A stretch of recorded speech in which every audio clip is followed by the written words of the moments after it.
So we are pretty psyched to have Colby Pearce with us tonight. He's a professional cyclist. He does a lot working with athletes of all levels of ability.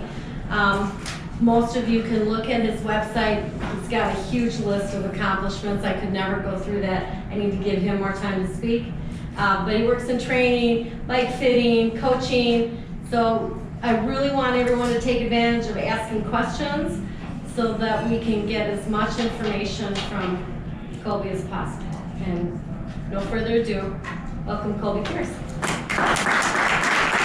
My name is Colby Pearce. I'm currently, my full-time gig is that I'm the director of Team EF Coaching. It's a coaching platform that coaches, we like to say, Gen Pop, or general population. So people, the idea is that we're using the expertise of Team EF Coaching to help coach anyone who wants to just go faster on a bike.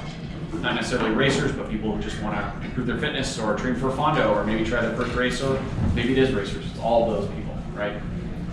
And that's my full-time gig, but one job is never enough. So I'm also a bike fitter, and then I coach the coaches within this EF program, and then I also have a pile of my own clients as well.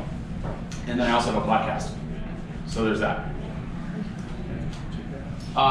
These are some of the things that I've done, and I don't really like to talk about myself that much, honestly. I feel like I've been in the sport a long time, and I'll say that by a lot of people's standards, I'm really, really fast, but by a lot of other people's standards, I'm super slow. So I'm squarely in the middle of a sport of a lot of people. And to me, that's really irrelevant. What's relevant to me is that when I was 15 years old, I basically went and did my first criterium and felt like I get hit by lightning and decided I was a bike racer from that point forward. And I've been a bike dork ever since, and that's what really matters, is that I have passion for the sport. So to quote one of our most infamous icons in the sport, Lance, he says, "We all suffer on climbs, it's just some of us are going faster than others," right? And that's exactly how I feel about cycling. So I want to talk tonight about the 6 foundational principles, and these are taught by someone I've studied quite a bit with. That's Paul Chek. Paul's a really interesting guy. He's got an institute in San Diego. He's been a health and wellness coach for about 40 years. He's progressed from very sports-oriented and teaching a lot of movement-based courses and philosophies to now he's moved into more spiritual and esoteric stuff. And he's a little out there, and he's a polarizing personality. So if you go look him up, you may not really like what he has to say in some areas. Full disclaimer. But I've learned a lot from Paul, and his 6 foundational principles are something when I learned about them, I immediately knew that Paul was someone I had to study, because I learned about 6 foundational principles pretty early in my coaching career. I intuited them as a technique of my own coaching, I'll say. And then when Paul was teaching them, I was like, okay, I've already figured out a lot of these things that this guy's teaching. We've got to have a lot of parallel thoughts. But before I get into those principles, I just want to go over some basic concepts. And I think these basic concepts are just really 50,000-foot view things that I apply to everything I do, all the decisions I make, the philosophies I have walking through the world, the way I ride my bike, the training decisions I make, or the decisions I make for a client when I'm writing a training program, or when I'm trying to figure out what stem length they need on the bike. The first one is natural law, and I don't mean that in the sense that you might be thinking, but more in about living in rhythm and in accordance with the laws of nature. And I'll say that I think that the more advanced society gets, advanced in air quotes, the more technology we embrace, the more we create fancy cars that insulate us with perfect climates, the more removed we can become from the basic rhythms of nature. And in my observation, when humans become distanced from nature, they usually meet challenge. It's pretty simple. And so when we apply that principle to everything, even cycling, which may sound really obtuse, but I'll draw that line together more carefully as we go down the road, or more clearly, I find that when we observe that relationship, then things have much more of a flow, and we're much more likely to succeed in whatever our goal is, our dream goal or objective is, right? Whether that's riding to the top of this canyon as fast as possible, or preparing for nationals, or just learning how to enjoy riding your bike. The second point I want to make is about bio-individuality, or I'm going to reference a book, and it's got an excerpt in it, and it's called The Flaw of Averages. And I'll unpack that a little more, but this is a really important concept that relates to how we as humans tend to underestimate how much bio-individuality our fellow human beings have and exhibit. And when we work with people, that's an error that can cause us a lot of problems. But when we look at ourselves as athletes and compare to others, that can also cause us challenge, right? The other concept I want to talk about is comparison to the ideal, or what I call the fall from grace. And I don't know if anyone, I'll take a poll here quickly to see if anyone's caught this article by any chance, but since the Winter Olympics, there's been a first-hand article written by the men's speed skater 10,000 and 5,000 meter winner, Niels van der Poel. Has anyone read that by any chance? You read it, great. So he wrote a first-hand account of his entire training program for, I think, 3 years in total. And then at the end of it, he published a log of every single day of training he did. And if you're interested in endurance sports at all, I think it's worth a read. Not only to see what this guy does, which his training load is just absolutely astoundingly insane, but also to see the logic behind why he chose to train in the ways he did. And he really impacts the relationship he has, for example, with his coach, and what kind of power dynamic they have in terms of decision making and why he does the things he does. And it's just a really interesting example of what the lengths that someone's willing to go to win a gold medal, or 2 gold medals in this case. But what I think is particularly poignant about it is that it also illustrates, I think a lot of people, let me back up 1 second. I try really hard not to imagine what other people are thinking, right? I think we all do this. So I'll say it this way. From the conversations I've had with lots of other people, I imagine that what they're doing is comparing their own athletic endeavors to some sort of perfect ideal, some sort of Niels van der Poel double Olympic gold medalist. And when you make that comparison mindset, it's like the old saying goes, comparison is the thief of joy, right? When you make that comparison, it's easy to think that you are less than, or that your adventures in athletics are maybe not worthy, or that they don't matter, or that if you miss a day, it won't matter because he's so far away from you in level. And I think that that's worth examining, because the article that Niels wrote, I'm happy to also, we'll do a link so that people can find this, right? You can do it in the email or something, is that cool? Okay, perfect. I don't want to talk about this too much and then people be like, where do I find it? Because I don't actually know where you find it, someone sent it to me. So what I think is interesting about Niels' program is that he trains incredibly hard, but at the same time, he prioritizes time with family and friends, and talks openly about having a beer a night or 8 beers some nights. And I think that as someone who perhaps looks at sport as something that's more fun, or maybe you see your goals as less than his, you might think, well, if I wanted to be better, I would have to approach this monk-like state of perfection, where I simply slept and trained and only ate air and, I don't know, whatever your version of perfect food is. And so I think Niels' document is a really real-world example of how that's not necessarily desirable, and it's also not necessarily sustainable. He specifically engineered his program to be sustainable. He knew he was going to have to train ridiculously hard, so he also accounted for that, and accounted for that fact that he's a human, and he would also need to party hard at times or rest hard, and he gave himself ample room to do that. So really it was like swinging the pendulum in both directions. It's like train really hard, rest really hard. Whereas I think we all imagine that we just have to train harder to be this monk person. So the comparison to the ideal is something that I find can be self-defeating for the amateur athlete, or the enthusiast, we'll say. And then the last concept that I think is really important that applies to all these foundational principles is the middle path. And I don't know what it is about athletics. I've seen this over and over again in cycling, but cyclists tend to be people who think that if some is good, more is better. And so if they're going to do some miles, then more miles are always better. Or if they're going to drink some water, more water is always better. And I find actually more often than not, having made this mistake myself many times, that frequently more is not better, and that all too often, if we simply look realistically at what the middle path is, that's what's going to benefit us. So that's my perspective, and I really encourage people to kind of keep that concept in mind whenever they're making decisions of scale.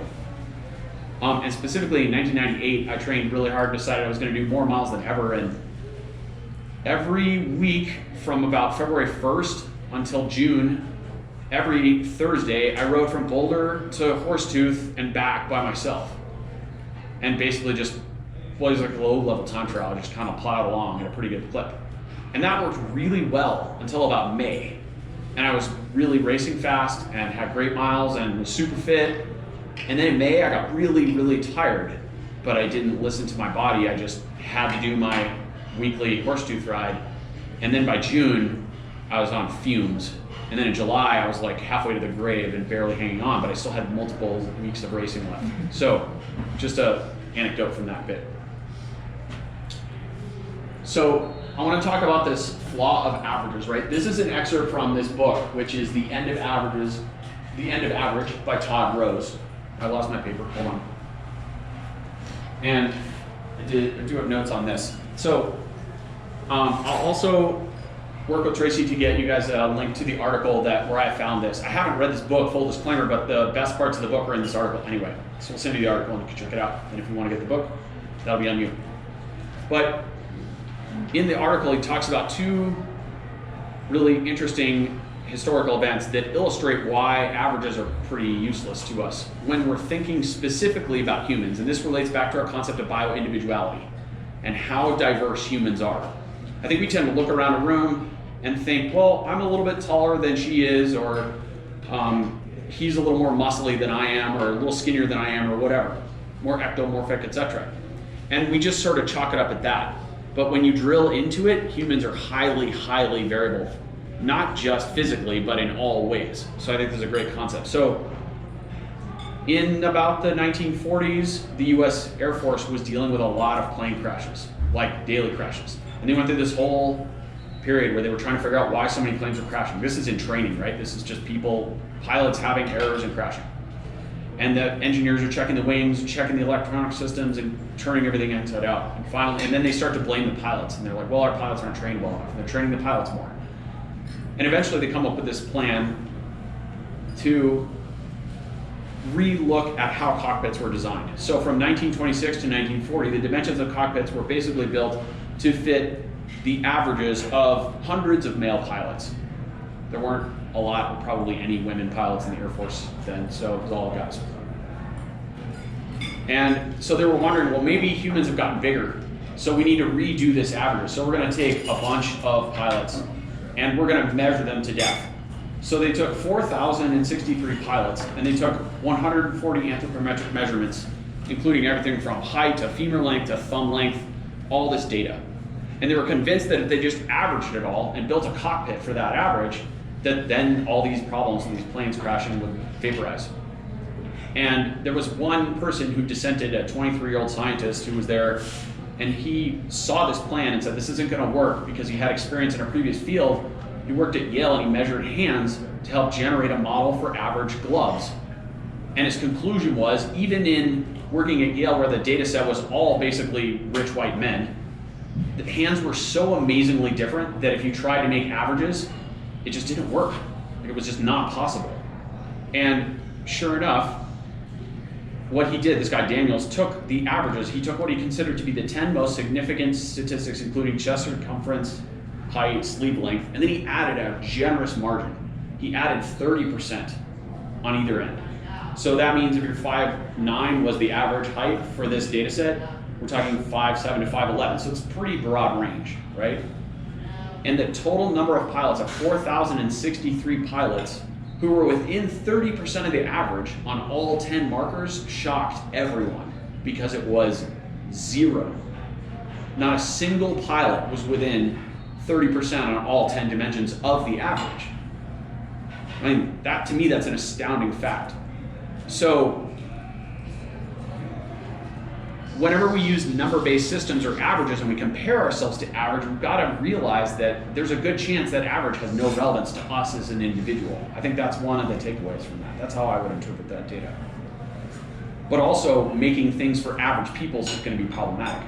So the Air Force lost it, and everybody got upset, and they didn't know what to do with it, and then they figured out they can just make adjustable seats and all that. Because you can't be flying a plane and like not see a gauge or not be able to reach a switch, fire a missile, or switch a fuel tanker. I don't fly airplanes, so I don't know what all the buttons do, but anyway, so that was the outcome of that. And even if you trimmed it down to 3 critical dimensions, only 3.5% of the 4,000 pilots were within range. So that's interesting also. Okay, next one please. So then the second part of the article talks about this.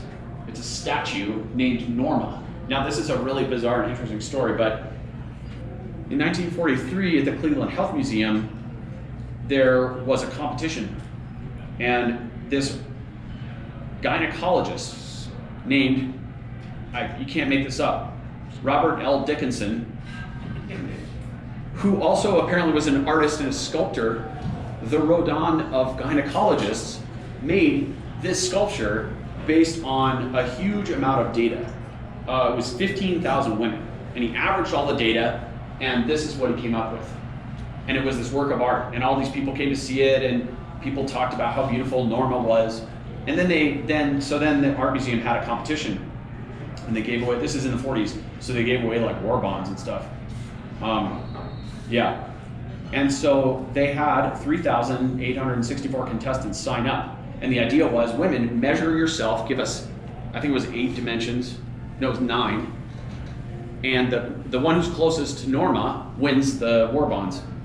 And they had the same problem, right? The judges had to pick through and find this woman who was closest, but she was only on with 1, sorry, no, that's not correct. She was actually 5 of the 9 measurements, she was close enough. Now I don't know what their range was on it, but same problem they had basically. They realized that almost no women conformed to this standard of beauty for Norma. What was interesting about the story too is the interpretation of that data. The Bruno Gebhard, the head of Cleveland Health Museum, declared that the unfit women of our country are both bad producers and bad consumers. So, I don't want to spell this dark historical moment, but when men don't conform to averages, they make adjustable seats, and when women don't conform to averages, you get told you're out of shape.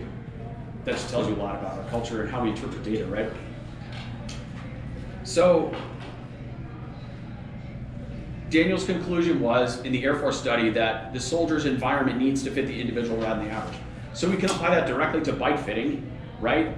And there's a popular company out there whose motto is make the bike fit the rider. And that's somewhat based on this logic. However, as a fitter, without going down a rabbit hole, I'll say that rarely do I see a person walk through my door who's, I'll say, in their optimum state of function. So for me, it's about balancing between educating the rider, giving them tools to help their function be improved, and then fitting the bike to where we want them to be. And depending on how motivated that client is and how much change they're gonna make, I kind of term that like a wedding suit fit, right? If that makes sense? Where you're gonna be in 3 months or 6 months with good motivation. So, anyway, next slide, please. Oh, our projector is a little bit off here. So, I have a quote here from the Tao Te Ching that talks about this middle path. This is the other concept I just want to briefly unpack. And for me, the middle path is the sensible path. It's the one that I think we instinctively will take whenever we're making a choice, particularly one of scale. But the mind can get in the way and insert stories that we've been told, or articles that we've read, or Instagram stories that we've seen that tell us that more is better, or the other extreme, that none is good. And the most obvious example for this in cycling is fueling. I think there are a lot of belief systems around riding and fueling, and I'm happy to unpack some questions on that if you guys have some at the end. But just as a general concept, and again, when we go through the foundational principles, I'll kind of tie this together. Taking the middle path, the vast majority of the time, ends up being the best choice for most people. And I'm not saying that to be conservative or vanilla in any way. I'm not trying to offer trite advice. It's genuinely something I've learned and seen with my riders, because I've seen so many riders make extreme choices over the years. The more is better can be applied to anything. I had one rider one time who told me that he decided he needed to be more hydrated, so he started drinking 3 to 5 gallons of water a day. And this is an extreme choice.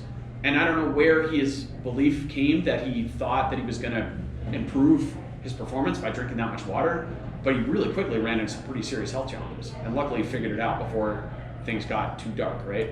Also read an article years ago about a woman who ended up in the hospital, and she literally had only eaten bok choy for like 8 days straight, just bok choy. And no surprise, some of her organs were starting to fail. So, anyway, next please. So the 6 foundational principles, and why I think these are important, I'll list them first. I didn't put them on the slide in one shot, but they're hydration, thinking, I'm probably gonna do them in a different order, breathing, movement, sleeping, and eating. Pretty simple. It's a simple list. But as a coach, I've been coaching now for, I don't know what year is it, I don't know, like 20 years. Even when I have a cyclist who's at the most novel level possible, all the way up to world tour riders that I've worked with on Team EF coaching, what I found is that we have to, this is the coach's equivalent of take 2 aspirin and call me in the morning, except it's not palliative, it's actually looking at the source. In the sense that when someone comes to me and they say, I had a horrible race, or I couldn't do the intervals, or I couldn't complete my ride, or I completely ran out of energy, or I bonked and saw stars, and then I saw weird animals, or whatever their story is of challenge on the bike, I always start with these 6 foundational principles. And probably 96% of the time, the answer is in one of these problems, right? So it's like, okay, what'd you eat on the ride? How's your sleep been? Tell me about what's going on in your mind. How is your thinking, right? So we'll unpack these as we go. So I think these are really critical principles to apply to ourselves when we're trying to figure out, we're running up against a ceiling, a glass ceiling, a performance. Like, I really just want to be more comfortable on my bike. I can't figure out why I'm not comfortable. Start with the foundational principles, then move into the nuance. But what we tend to do, I think, generally speaking, is we look for the magic bullet or the overarching solution, like omega-3 oils are going to make my knees feel better. Maybe they will, maybe they won't, but let's back up. Let's look at foundational things first. That's fundamentally what I'm saying. So the first one is hydration. And in case you didn't know, glycogen is really important for cyclists, because whenever we go fast, especially above threshold, anaerobic metabolism is fueled by sugar. So regardless of what you've heard about keto diets and how carbs are bad right now, you know, in the 70s, red meat was bad, and then fat was bad. We went through a phase where fat was bad, and now carbs are bad. So we're just rotating the Disney paradigm of which foods are getting beat up on. Disney paradigm is what I refer to as good and bad thinking, right? Black and white thinking. And we apply that to everything. But you know, you go watch a Disney movie with your 6-year-old, and within seconds they can tell you who the good guy is and who the bad guy is. And every character in the film is either good or bad, except for the Joker character, who's bad but is also funny, or sometimes good but is also funny. That's the biggest death we get from Disney, unfortunately. Sorry, Walt. So when we go above, whenever we ride above our functional threshold power, we use glycogen, but not just when we're riding there for an hour or 20 minutes or 5 minutes, even accelerating away for a stoplight, we're using tiny bits of anaerobic, we'll say, energy, right? We also tend to think of these things as hard lines, like I have to go above my threshold to burn sugar. It's not really true. That's not the way it works. Everything blends together. So you're always using some sugars and some fats. So you might be interested to know that for every gram of glycogen that is stored in your muscles or your liver, 3 grams of water are also required. Pretty simple. So you eat a big plate of pasta after your really hot summer ride up West Canyon, but your severely dehydrated because you didn't drink enough, your body might have trouble storing that glycogen. Probably not. It'll probably just steal water from other places because the body's really crafted like that. It'll solve problems. Where does that water come from? We're about 60% water. It depends on what phase of life you're in and what tissue you're looking at. Babies are closer to 78% water, and then most of us in this room are well beyond the baby age, myself included, so we got less water. You move closer and closer to lower percentages of water the further we get. Sorry, I had to pick that photo, and then now this might be a little hard to read, but that says air and environment can facilitate long-term or chronic dehydration. How many of you grew up in Colorado? Not many, okay. All right, me too. I actually grew up in Boulder. We came here and made it so proud. My wife and I have the same discussion because we kind of want to move, but never making someone else's town crowded. But then again, everyone has to live somewhere, so I don't know. But I grew up in Boulder, so I'm used to this arid climate. But if you grew up in Wisconsin or Michigan or Florida with much higher humidity levels, you probably came here and noticed it was a lot drier, right? I'm convinced that many athletes who live in Colorado are actually chronically low-level dehydrated. And Alan Lim would agree with me. He did a study actually at the Garmin camp years ago and tested everyone's hydration, all the riders' hydration at a camp at altitude, and found, without exception, every rider at the camp, which was the majority of the team, was dehydrated by his definition.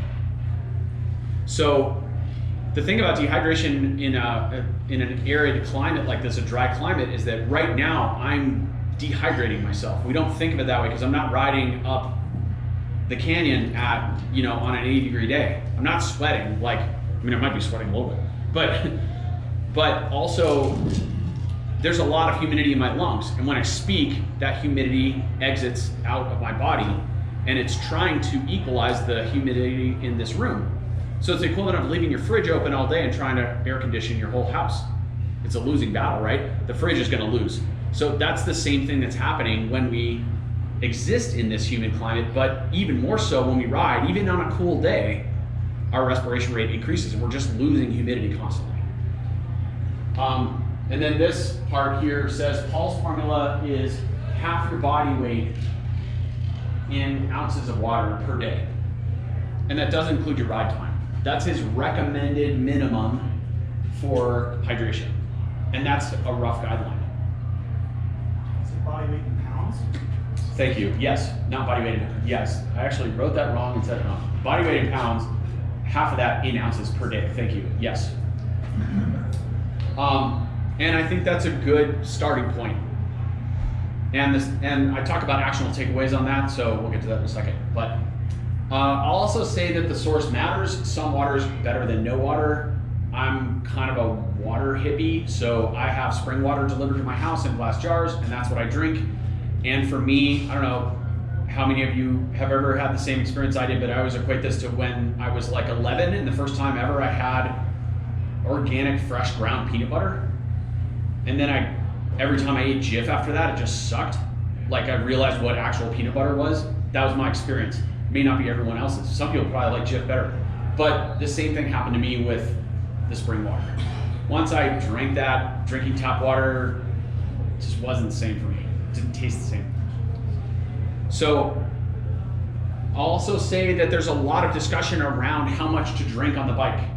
And probably raise your hand if you've heard or been exposed to this information about hyponatremia and over drinking in marathons. Are people familiar with that? Yeah. So the concept is that people drink based on a formula, and marathon running is one of the ones where it's really had that higher incidence of this from what I've seen. So people are running their marathon and they're told you have to drink X number of ounces of water per hour. And they're drinking and they're drinking and they're drinking, and then their body starts to shut down because there's so much water in their system that their organs start to swell and everything turns to mush. And if they don't stop drinking and raise their salt levels pretty quickly, they can die. So this is the middle way coming into practice, right? You can overdrink, you can underdrink. Next slide, please. I think the smart way to do it ultimately is to listen to your body and be sensible. We have to apply some formula initially to learn, But the true value of a formula really is about connecting with your own body to learn what you need. That's the benefit of a formula. So eventually you can leave the formula behind, right? How many of you train with a heart rate monitor on your bike? Most of you. Power meter? A few, okay. So for those of you who train with a heart rate monitor, raise your hand if you're to the point now where on most days you could guess your heart rate within 3 or 4 beats without looking, before you look down at the monitor. Feel like that's accurate? Yeah. Yeah. So that's the point, I believe, where technology has taught you what your body's doing. It's giving you valuable information. It's helping you learn. But there may be a point when you decide you don't need the heart rate monitor anymore. Maybe, maybe not. It might still be a good sounding board. But the point is, you've developed an intuition about what's happening. When you go up that climb, you start to go up the climb, or maybe you just go faster on the flats. And it's like, okay, I feel the increased effort. I feel more pressure in my muscles. I feel more activity happening in my lungs, right? A little bit of burning. I'm probably at about 150. Look down, 148. Okay, cool, right? So this is the end goal of the internal understanding, is being less reliant on formulas, data, and numbers, and more reliant on our own internal knowledge, which comes down to your bio-individuality. Because what works for you may be, what's kryptonite for you might be gold to someone else, right? People, I mean, food allergies is a common example. Like, my wife's allergic to mushrooms. Kind of weird. Jonathan Varda's allergic to broccoli, of all things. Like, who's allergic to broccoli? Jonathan Varda's, apparently. Local spring water delivered to your home, mentioned that. Timing of water intake is important. If you decide, maybe after I give my soliloquy here, that you're gonna try to drink more water, if you drink it all at 9:30 at night and then go to bed, all you're gonna do is disrupt your sleep, which is one of the other foundational principles. So timing is really important. And I also recognize that some people don't wanna drink because they're at the office and it's not necessarily convenient to go to the restroom during the office, or maybe you're working in an office where your restroom's kind of gross. I've had that experience. And then it's like this deterrent that you're not thinking about consciously, but it's like there's an association there. So we have to solve some of these problems. I'll say that the only animals that I'm aware of that get bladder cancer are like dogs and humans, because we're the only ones that hold it. Every other animal, like a giraffe or a hippo, when they have to pee, they just pee, right? So be less shy on bike rides. I don't know, risk indecent exposure tickets. That's not what I'm saying, but we live in the real world and we have to respect other people and laws, I suppose. Yeah, we should respect this. But I'll tell you that I am not bashful about where I pee outside. Not that I'm trying to pee. I'm going way off a tangent here, but anyway. We'll just stop. But I'll also suggest that if you have a history of chronic systemic joint problems, there are many causes for this potentially, or etiologies. Hydration could be one of those, could be a contributing factor. Also, the way we tend to think as a population is that one thing caused that systemic joint problems. So when I say systemic, I mean like, yeah, I've had knee problems in both sides for years. I've had hip problems in both sides for years. Now I've got a back problem, right? There are lots of explanations to that, and it can be quite detailed. However, it could be pinpointed to one thing. It's more likely it's a combination of factors that have led that to be displayed, right? Next, please. The next foundational principle that I want to cover is sleep. This one also might seem really obvious, but there's a few facts. So we live in a world now where there's lots of recovery tools from our hard rides, right? We've got compression stockings and space legs is the only colloquialism I can come up with. Sorry, does everybody know what those are? Does anyone not know what those are? Space legs are like, they're pneumatic boots that you put on that go thigh high, and you plug them in and then they squeeze your muscles. It's kind of like a massage, but they work from the foot down or the foot up. You should be laying down. And a lot of athletes use these. They're made by a couple different companies. One is called Norma. We have massage, right? We have far infrared sauna. We have yoga. We have other stuff. We've got all kinds of devices to give ourselves myofascial release, like foam rollers and weird balls and canes. We've got E-stem devices we can use, right? Cold plunges. So we have all these ideas about how to help athletes recover more quickly. But the single most important one, this is pretty easy to see in the science by a long way, is sleep. So if you're really smashed from riding your bike a lot or from working a ton, get some extra sleep. It's really simple. Diurnal rhythm is a really important factor in a human being's overall health. By that, I simply mean the 24-hour cycle. And this comes back to one of my concepts of separation from nature. And you've probably heard lots about this, but things like blue lights and Game of Thrones at 9:30 at night aren't going to set us up for a good night of sleep, right? And I like to be entertained as much as anyone else, but I've also realized that sleep's really important to me. It's funny, like teenagers love to sleep for 13 hours, and then I don't know about you, but as I progress into the afternoon of my life, I also just look forward to going to bed, look forward to sleeping. And there was a period of time where I wasn't there. I was too on the gas and just didn't want to sleep. Sleep seemed like a chore that I had to do. It was like an inconvenience. But I've grown out of that phase, and now I really enjoy sleep. And there's nothing better than waking up in the morning feeling like you're well rested. Like, that's awesome for me. Also, I'll point out that dreaming is part of healthy sleep. And so these 2 points go together. If you're the type of person who, when your head hits the pillow, please raise your hand if this fits you as a description. When your head hits the pillow, you're out in 30 seconds or less, completely zonked. 2, 3, 4, okay. 5, I see some spouse pointing going on there. That's fair. My wife points at me all the time because I was like that for years. And I'll say, without dissecting too many details, that's typically a sign that you're running in the orange, maybe red zone of activity during the day. It could be riding load, it could be other load, but when your head hits the pillow and you're out, that's a sign that cortisol levels are elevated, especially if you can just be out until the alarm goes off and you don't dream. So that's sort of gray zone as far as the danger. I'm using too many color analogies. It's a gray zone in terms of your body being a little bit on the edge of being fried. You're pushing it a little much. And when it relates to sleep in this particular area, one part that's really important to keep in mind is that we, I think, tend to segment training stress into its own little zip code, right? It's like, well, I didn't ride at all today, so I'm not that tired, so I can stay up later and watch this or catch up on this work or do whatever. And then on the days where we do ride long, we go for our 80-mile ride, and it's really windy and super hot, and we come home and we're like super smashed and we have to take a little nap. It's like, okay, well, I rode a bunch, so I'm gonna eat more, and then I'm gonna sleep more. And there's nothing incorrect about that logic, I'll say. However, you can also be similarly smoked from 3 days of really intense work and no riding.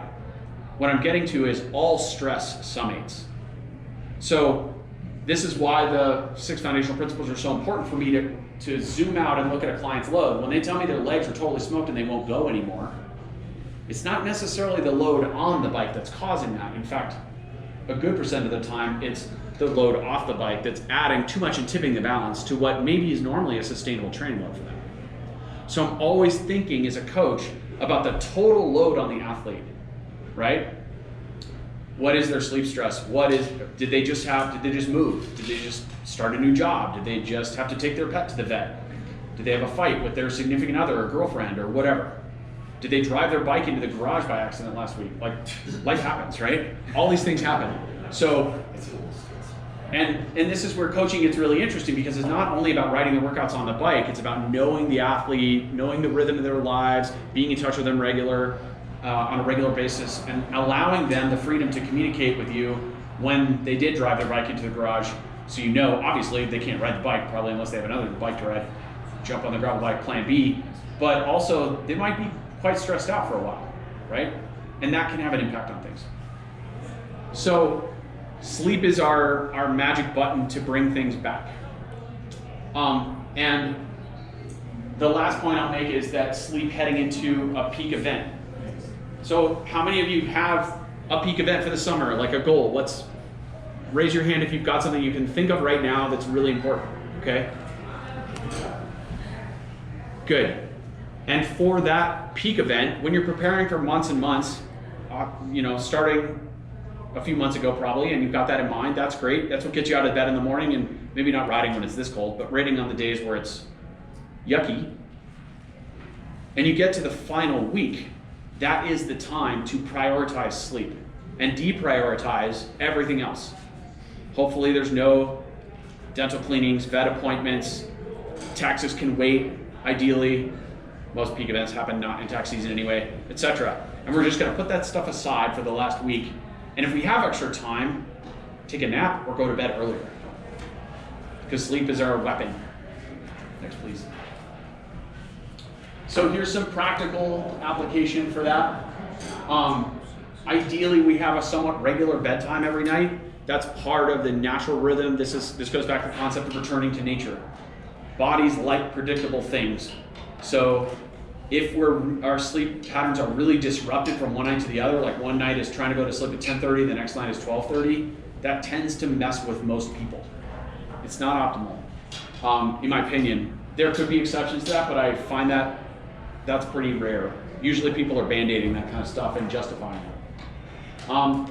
You'd want to protect your sleeping environment. You want to defend it is how I think about it. When I go to a hotel, I literally take electrical tape and put it over all the little LEDs on the TV and the sprinkler system and the fire alarm, and the maids are probably really confused because I try to take them all off, but probably don't most of the time. But little LEDs, if you're not used to it, when you go to a hotel room, that stuff is like stabbing you in the eye for me. That's what I get. So our room is really dark, it's really quiet. My wife is chronically an icicle and I'm a little furnace, so we have some temperatures challenges to solve. She usually gets a couple extra blankets, and we've got some like half duvets and whatnot to solve that. But we have to protect our sleeping environment. Temperature is really important. And I think that's commonly overlooked. I think people maybe, sometimes I work with clients who haven't really thought about it, and then they put that together and suddenly, like, wow, I've slept better than ever. I'll mention also that when I say cold, dark, clean, and quiet, clean doesn't necessarily mean you vacuum before you go to sleep. Clean can mean EMFs, cell phones. Some people can sleep literally with their head right next to a router and never notice, but I've also heard many accounts of people who have been sleepless for months or years, and then they stop using their cell phone and leaving it on their nightstand on all night, and sleep returns. Now, placebo or not, I don't know. My point is, who cares? They slept better. So if you're sleeping poorly and you've got a lot of electronic gizmos, alarm clocks and Bluetooth headsets and phones next to your bed, try getting rid of all of them and see if it works. There's no harm in that. It's not a hard thing to do. 2 sleep hacks that I have that I found particularly useful. One is melatonin. I'm not a big fan of supplementing with exogenous hormones in most cases. Also, I'm not a doctor. Don't play one on the internet. But for some reason, and in most cases, hormones cause all kinds of ping pong reactions in the human body. Melatonin is also a master antioxidant. It can also be used to help break the cytokine storm if any of you are experiencing some strong COVID symptoms. In my experience, I've had personal experience with this and read about it a lot. So melatonin's a good hack. I think it can work effectively for some people. Also, if you've never heard of this Tulsi tea, which is holy basil tea, that stuff's amazing. It's like an elephant tranquilizer for me. But not only that, when I do wake up in the middle of the night for some reason, if I do wake up, Tulsi tea just makes it like, yeah, I don't care, I'm going back to sleep. It's not, it avoids the hamster wheel monkey mind. Also, I'll mention the pre-bedtime ritual and exposure to stimulus, super important. The more we wind down, the more we're reading by low light instead of Game of Thronesing on the iPad or whatever, then it just sets the stage and your body begins to develop a habit for sleep. So if you're challenged to have regular sleep, I think these are really details that are important to pay attention to. And then the last one is the nap hack. On days where I'm really cross-eyed and feeling that burning behind the eyes and I just want to take a nap but don't have time, I'll do my nap hack. And my nap hack is I can find as little as 12 minutes. I'll put something over my eyes. I can do it almost anywhere. I'll lay down on the floor with my walls vertical against a leg, my legs vertical against the wall. I'll put usually I'll just find a t-shirt laid over my eyes. I'll put in headphones and I'll play something really chill. A lot of times I'll look on YouTube or Spotify and just search binaural beats or theta. This is like borders on music, but sometimes it's just like really gentle beat bops or whatever. And I'll just pass out for 12 minutes. Even if I don't sleep or fall asleep, I wake up feeling frequently more refreshed. Why? Well, the binaural beats help drown out noise and sync your brainwaves, especially theta. Theta is a little more relaxed brainwave. So when my brain's kind of frazzled, it helps dial things down a little bit. The lack of visual input from the eyes, the ears are gone. The legs against the wall help to passively drain lymph from the lower part of my body. Most of us spend most of our days in a vertical orientation, either standing or sitting. So everything tends to go down. So when we flip that up, it gives the circulation a chance to reset a little bit. Nap hack. Works really well. Next one is eating. And I'll say eating can be quite challenging for a lot of people. And it's useful, in my experience, to unpack why. So when we look at the why of our methodology on picking foods, then we can understand our own psychology, and then we can affect change. But food is powerful. So the first point I'll make is that we're not monks. I'm not here to tell you to strive to some impossible standard of diet. We're here to live life.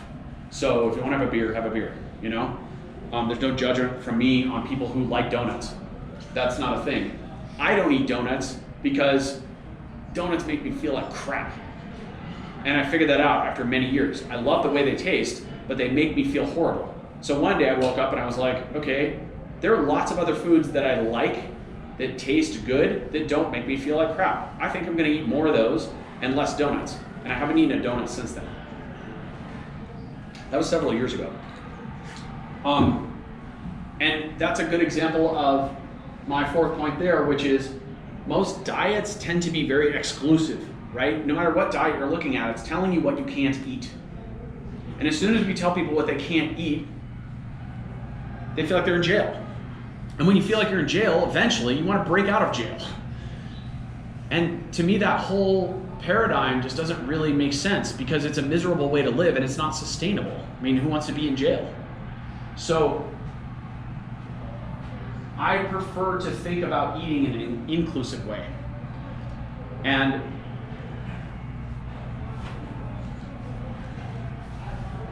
to reverse for a moment, back to we are not monks, my first point, that relates to the concept of comparing ourselves to the ideal, the Vanderpool explanation. Only in diet world, I think a lot of people imagine someone who eats perfectly.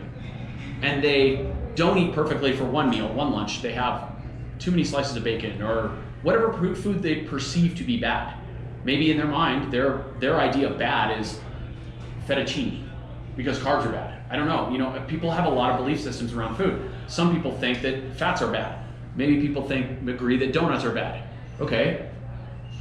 So they eat a donut and then they feel like this fallen angel, like they've no longer measured up to this impossible standard of dietness. And they imagine other people live there and are happy and have whatever result they want to gain from that diet, whether it's more muscle or less fat or I don't know, bigger boobs or whatever they think the diet's gonna give them, right?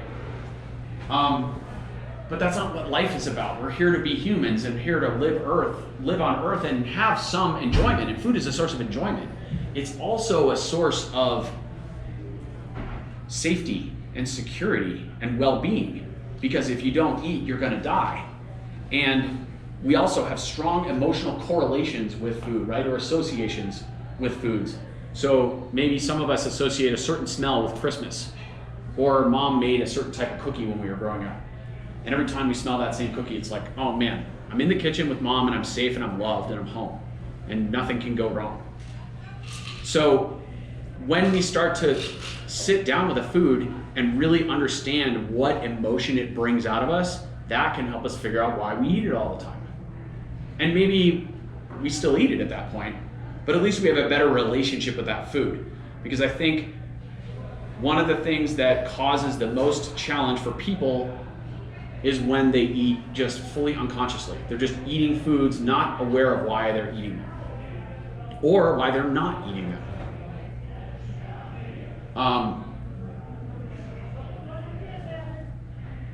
Yeah.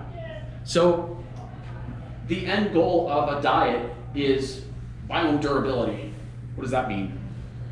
So what I'm speaking of is the idea that the end result, when you reach diet nirvana, whatever that is, it's not because you eliminated all the bad foods out of your diet. It's actually that your body's so robust and so healthy that you can eat some of those bad foods and never notice, right? So poop stays normal, not gaining weight, not having rashes or itchiness or like stomach ache or bloating or gas, all the things that our body is using to communicate with us to tell us like, that triple cheese sausage pizza maybe wasn't the best choice for you today. Those are the signals we're getting. When we achieve the ultimate standard of health is not to eliminate those foods and never eat them. It's actually that we can eat some of them and our bodies are robust enough to handle those. That's an important concept, I think. Does that make sense? Did I explain that clearly? Okay, cool. Thank you. And then speak the language of the body. Listen to it. If you get a rash every time you eat whatever, cornflakes, then it's like, let's try not eating those for a while, a long time. Let's try not eating foods that are similar for a while. And then we're gonna do a little N of 1 science experiment. Now I'm gonna go have a big bowl of cornflakes in the morning. And let's see if that rash comes back. Ooh, there it is. Okay, what does that tell me? That's information. Now I know if I eat cornflakes, I gotta deal with the rash. Am I gonna listen to my body or not? That's up to you. But at least you know.